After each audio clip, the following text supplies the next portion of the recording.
अगर आपकी उम्र 12 से 25 के बीच है तो आप लिटरली उस उम्र के सबसे बड़े खजाने का उपयोग कर रहे हो, मानसिक शक्ति और तेज बुद्धि का स्वर्ण काल।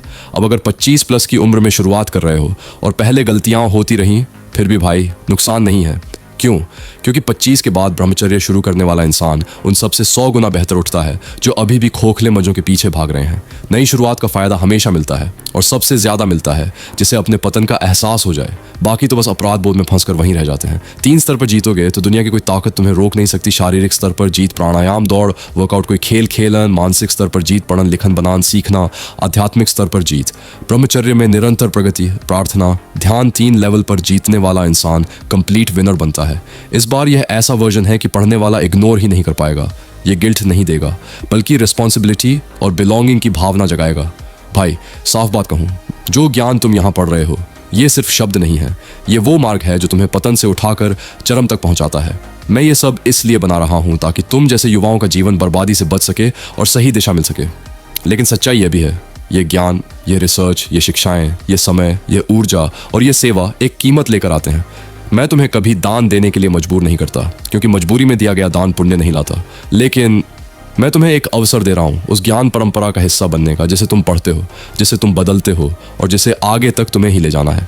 ज़्यादातर लोग सिर्फ लाभ लेकर आगे बढ़ जाते हैं, लेकिन कुछ लोग, बहुत कम लोग वे हैं जो सच में समझते हैं कि बिना समर्थन कोई भी ज्ञान सेवा लंबे समय तक नहीं चलती। हर जगह बिना वजह सम्मान मिलता है। लड़कियां, लड़के, बच्चे, बड़े, हर कोई उनके आसपास रहना चाहता है। स्कूल, कॉलेज, नौकरी या इंटरव्यू, लोग उनसे अलग ही तरीके से पेश आते हैं। ऐसा इसलिए होता है क्योंकि जब किसी व्यक्ति का आभा मंडल शुद्ध और स्थिर हो जाता है तो उसकी उपस्थिति अपने आप बोलने लगती है। सीधी बॉडी लैंग्वेज, चेहरे पर प्राकृतिक तेज, गहरी और मजबूत आवाज़, स्थिर और निडर आंखें, ये सब ब्रह्मचर्य के सही पालन का परिणाम होते हैं। ब्रह्मचर्य का अर्थ केवल इच्छा को दबाना नहीं बल्कि अपनी ऊर्जा को सही दिशा देना है। रोज सुबह गहरी सांस लेना, अनुलोम विलोम करना, सीधी पीठ के साथ ध्यान में बैठना, यह ऊर्जा को नीचे से ऊपर ले जाता है। जब ऊर्जा ऊपर उठती है तो बेचैनी और गलत इच्छाएं कम होने लगती है। जीवन में एक अलग सामंजस्य आ जाता है, अवसर बढ़ने लगते हैं, भाग्य साथ देने लगता है। यह कोई जादू नहीं बल्कि केंद्रित ऊर्जा का प्रभाव है। एक ब्रह्मचारी की आंखें अलग होती हैं, स्थिर, निर्भीक और शांत,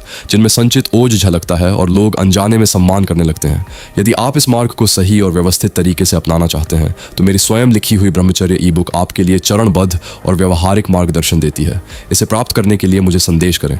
अंत में मैं व्यक्तिगत रूप से एक कठिन आर्थिक और पारिवारिक परिस्थिति से गुजर रहा हूँ। यदि मेरी बातें आपके जीवन में थोड़ी भी सहायता करें तो आपकी छोटी सी सहायता या दान मेरे लिए बहुत बड़ा सहारा होगा। आपके अपने दोस्त भी कभी नहीं चाहेंगे कि आपको यह बात पता चले, क्योंकि जिस दिन तुमने अपनी दिनचर्या को साध लिया उसी दिन तुम उस भीड़ से अलग हो जाओगे जो आज थकान, ध्यान भंग और क्षणिक सुखों में फंसी हुई है।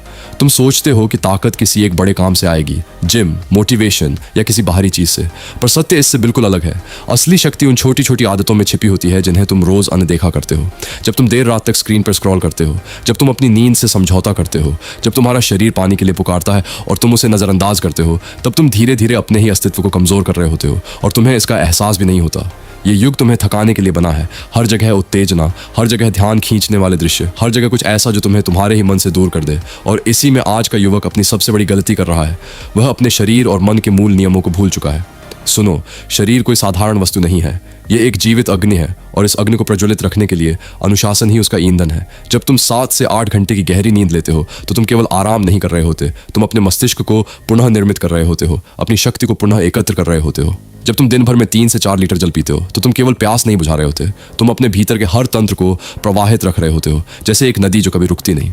जब तुम सूर्य के सामने 15 से 20 मिनट बैठते हो तो वह केवल रोशनी नहीं है, वह तुम्हारे भीतर छिपे हुए निष्क्रिय तत्वों को जागृत कर रही होती है, तुम्हारे रक्त को, तुम्हारे मन को, तुम्हारी चेतना को एक नई ऊर्जा दे रही होती है। और जब तुम सुबह उठते ही योग करते हो तो वह सिर्फ शरीर को खींचना नहीं है, वह अपने प्राणों को दिशा देना है, अपने अस्तित्व को एक लय में लाना है जहाँ शरीर, मन और ऊर्जा एक साथ काम करने लगते हैं। लेकिन आज का युवक क्या कर रहा है? वह रात को अपनी ऊर्जा को बर्बाद करता है, सुबह उठने में संघर्ष करता है, दिन भर थका हुआ महसूस करता है और फिर कहता है मेरे अंदर वो फायर नहीं है। वह फायर इसलिए नहीं है क्योंकि तुमने उसे खुद बुझाया है। हर बार जब तुमने अनुशासन को छोड़ा, हर बार जब तुमने आसान रास्ता चुना, हर बार जब तुमने अपने मन को ना कहने की जगह ठीक है कहा, और यही वह बिंदु है जहाँ से गिरावट शुरू होती है, धीरे धीरे, बिना आवाज़ के, बिना चेतावनी के। अब एक गहरी बात समझो, तुम्हारी आंखों में जो चमक होती है वह किसी स्टाइल, किसी कपड़े या किसी बाहरी चीज़ से नहीं आती। वह आती है उस क्षण से जब तुम खुद से किया हुआ वचन निभाते हो, जब तुमने तय किया कि मैं अपने मन को नियंत्रित करूंगा और तुमने सच में उस पर अमल किया। तब तुम्हारे भीतर एक अदृश्य शक्ति जन्म लेती है। यही शक्ति तुम्हारे चेहरे पर, तुम्हारी आंखों में, तुम्हारी चाल में दिखती है। लोग इसे शब्दों में नहीं समझ पाते, लेकिन वे इसे महसूस करते हैं। एक शांति, एक नियंत्रण, एक ऐसा आत्मविश्वास जो शोर नहीं करता पर हर जगह प्रभाव छोड़ता है। आज की दुनिया में हर व्यक्ति किसी न किसी लत का दास बन चुका है। कोई स्क्रीन का, कोई कल्पनाओं का, कोई उन क्षणिक सुखों का जो कुछ सेकंड का आनंद देते हैं और घंटों की कमजोरी छोड़ जाते हैं। वे अपने भविष्य को छोटे छोटे डोपामिन के टुकड़ों में बेच रहे हैं, हर दिन थोड़ा थोड़ा, जब तक कि उनके पास कुछ बचता ही नहीं। लेकिन यदि तुम ब्रह्मचर्य के मार्ग पर हो तो तुम ठीक इसके विपरीत कर रहे हो। तुम अपनी ऊर्जा को बर्बाद नहीं कर रहे, तुम उसे संचित कर रहे हो, उसे बढ़ा रहे हो, उसे एक दिशा दे रहे हो, और यही तुम्हें अलग बनाता है। तुम वही कर रहे हो जो कोई नहीं कर रहा, इसीलिए तुम्हें वही मिलेगा जो किसी को नहीं मिलता। अपने आहार को भी समझो। अखरोट, बादाम, किशमिश, ये केवल खाने की चीजें नहीं हैं, ये तुम्हारी ऊर्जा के संरक्षक हैं, तुम्हारे शरीर के निर्माण के तत्व हैं। हर छोटा सुधार, हर छोटी आदत तुम्हें उस स्तर तक ले जाती है जहां तुम्हारा शरीर और मन एक ही दिशा में काम करने लगते हैं। और जब यह एकता बन जाती है, तब तुम केवल जीवित नहीं रहते, तुम प्रभाव डालते हो। तुम केवल समय नहीं बिताते, तुम उसे नियंत्रित करते हो। तुम केवल सपने नहीं देखते, तुम उन्हें वास्तविकता में बदलते हो।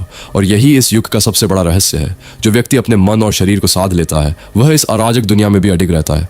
बाकी लोग परिस्थितियों से हिलते रहते हैं, पर वह स्थिर रहता है। मेरे प्रिय भाइयों, आपके मन में जो भी समस्या हो, जो भी संदेह हो या कोई भी प्रश्न हो, उसे अपने अंदर मत दबा कर रखो। इस वीडियो के नीचे निसंकोच कमेंट करो। मैं आप में से हर एक व्यक्ति को व्यक्तिगत रूप से उत्तर दूंगा। और यदि आपका प्रश्न गहरा और महत्वपूर्ण हुआ तो मैं उस पर एक पूरी वीडियो बनाकर विस्तार से समझाऊंगा। इसलिए झिझको मत, अपनी बात खुलकर रखो। मैं यहाँ हूँ तुम्हारे साथ, तुम्हारे लिए।